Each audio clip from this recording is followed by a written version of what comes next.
Okay, I'm back, and the one thing you do want to do with your hands is you kind of want to smash your tomatoes a little bit, especially if they're whole. You just want to go through them and give them a little bit of a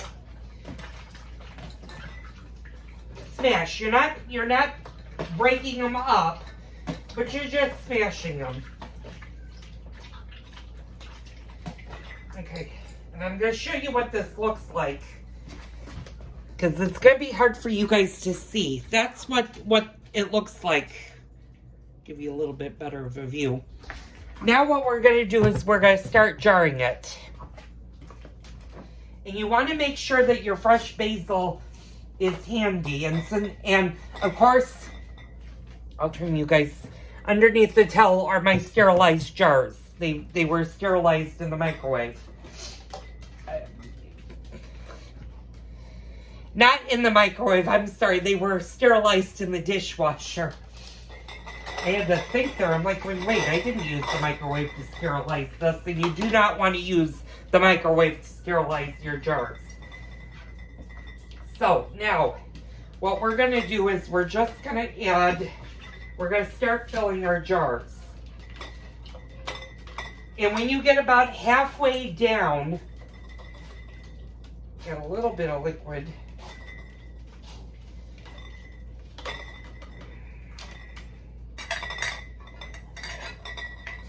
When you get about halfway down, and I'm going to move that jar out of the way so you guys can see this. Hopefully you can see it. When the jar is about halfway is when you want to start putting your basil in. And again, like I said, this only works with fresh basil. You cannot use the powdered basil or the dry basil. It's got to be fresh basil. And I was wrong. You can use the stem, although if your stem is really thick, just pull your leaves out. And then what you're going to do is you're going to fill the jar the rest of the way. And your basil is going to stay in the middle of your jar.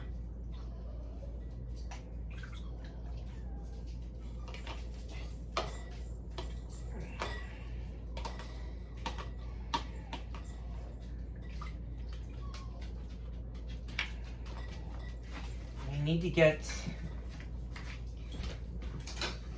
my other wooden spoon, and you're just going to put this in. That one might be a little bit too big. Okay. And that's about how full you want to do it. Once that's done, you're just going to put your lid on. I need to not trip over my dog.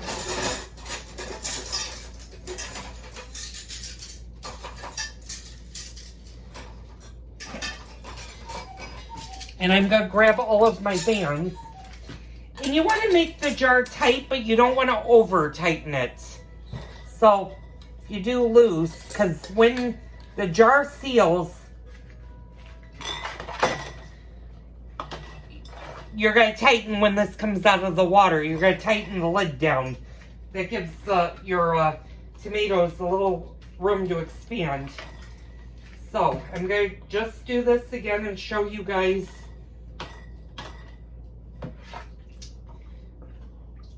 When you get to about the middle of the jar, what you're going to do is you're going to take your fresh basil and you're just going to stick it in the jar. Now, how much basil you put into your jar, that's entirely up to you.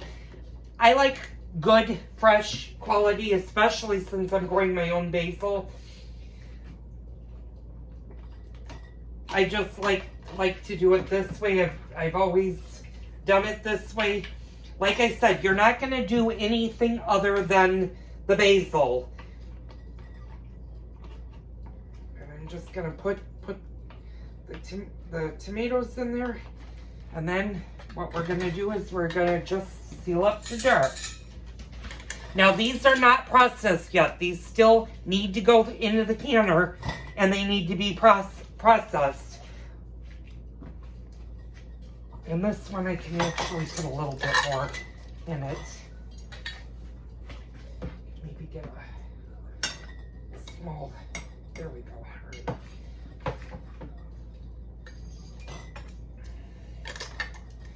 And depending on how many quart-sized jars you want to do, is up to you. Now, for the whole tomatoes, you can go smaller, but I wouldn't go smaller than a pint. So we're just going to continue to fill up our jars.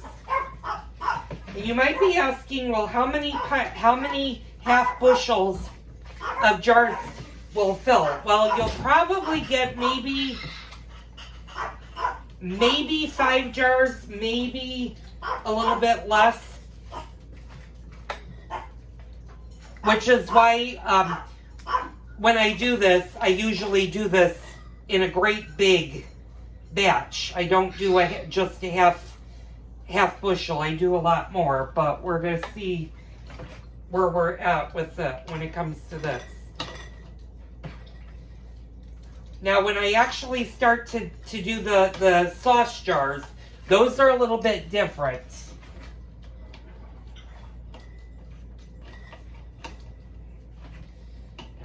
Add just a little bit of juice in there.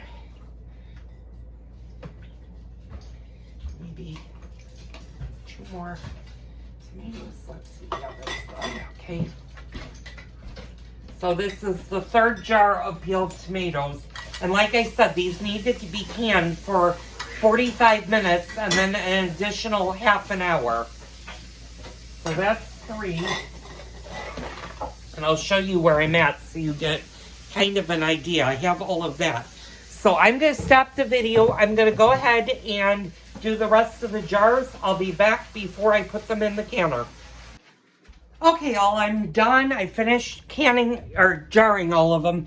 It made 9 total jars, which normally wouldn't be a problem, except for right now, my canner only holds 8 quart jars. So what I'm going to do is be a little bit creative. I filled my big stock pot with water. And I'm going to also put that on the stove. I'm going to put my vent fan on. And what we're going to do is one of these jars. And I need to add more water to that pot. What you want to do is you want to have at least 2 inches of water above the jar.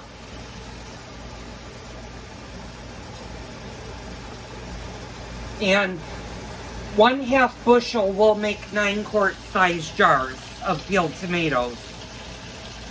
So I'm just putting, and that should be more than enough. I'm going to show you what we're going to do with that one. We're going to do that one, and I'm going to put the lid on.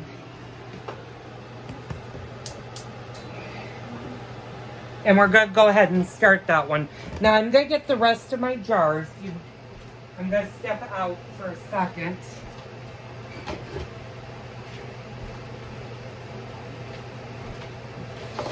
And you might be asking yourself, how much basil do you need to put in? Well, that's entirely up to you and how much basil you have. If you have a lot of basil, like I do in the garden, obviously you can put more basil. If you want to use less basil, if you have to buy fresh basil from the grocery store and it's expensive, use less. There is no right or wrong way for the basil.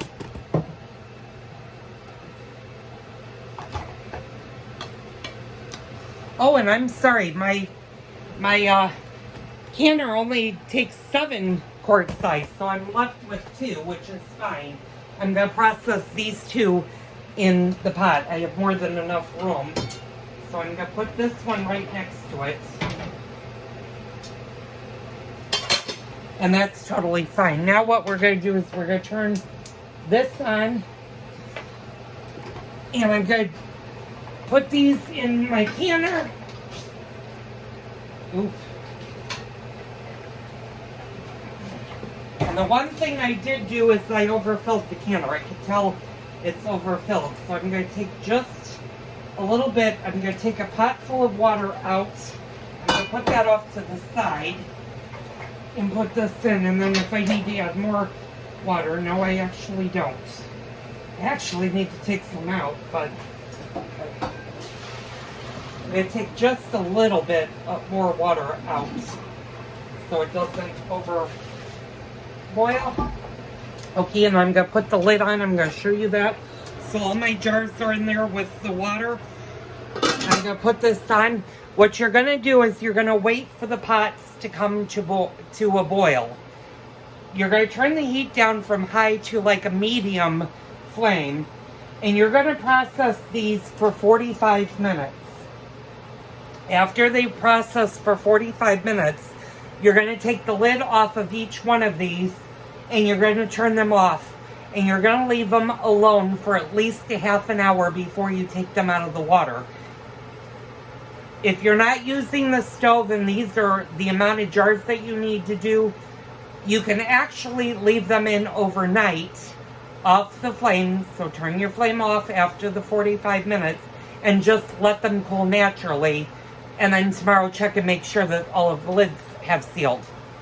What I'm going to do is I'm going to put a sheet on my kitchen table.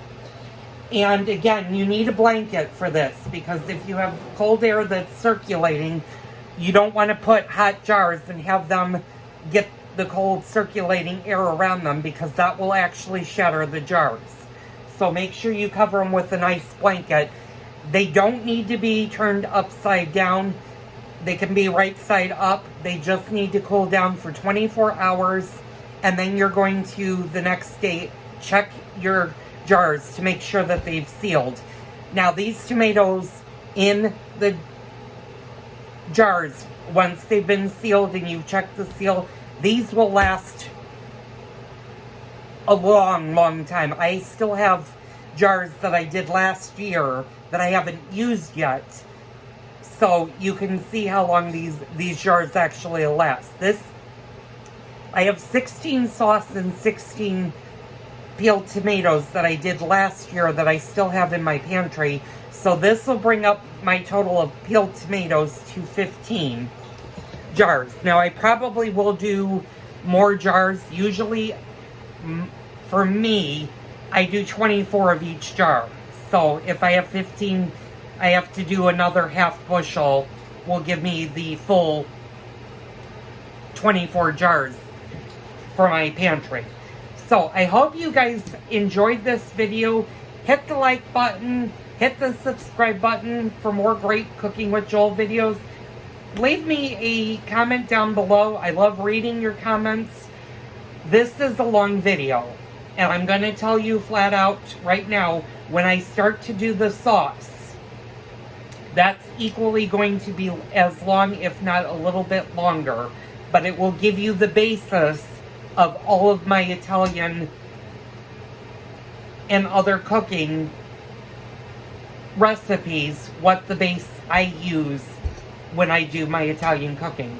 So, anyway, enjoy, have a great weekend. I will be back, probably not, I may be back tomorrow actually. We may get into the yeast dumplings tomorrow. So stay tuned for that. See you on the next Cooking with Joel video. Okay, hi everybody. Welcome back to my kitchen. The canning timer for this just went off. So what I did is you're going to want to take the lid off. You're going to want to turn off the heat and just let them sit in the water for a half an hour. Longer, if you go longer, that's even better. This part's not optional, but the next part is optional. You can either choose to let your jars cool down by themselves in the water, not do anything for 24 hours, just leave them alone. Or after a half an hour, 2 hours, pardon me, my little one is barking. Edward, do you need to go potty? Go ahead.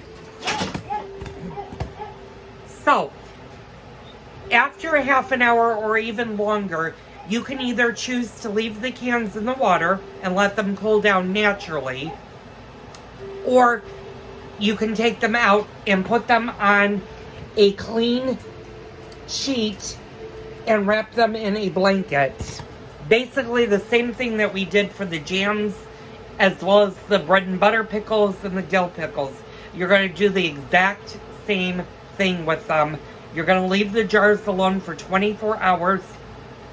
They do not need to be turned upside down. So my other pot is still boiling, and in 4 minutes I'm going to do the exact same thing with that. Now, you don't have to come back in a half an hour for this and then wait for the half an hour. You can actually let these cool completely in the water. Like I said, they can rest for half an hour, hour and a half, and then just take your jars out and put them under the cover. And that's how you do my peeled tomatoes. Now, the next series of videos we will be doing, once I get the tomatoes, is actually the sauce tomatoes. And that's a little bit more involved because it uses a lot more steps. And you're going to need more equipment for that. But stay tuned for that video. So anyway, I'm going to let all of you guys go for the evening. Thank you for tuning in. Tune in tomorrow for another Cooking with Joel video.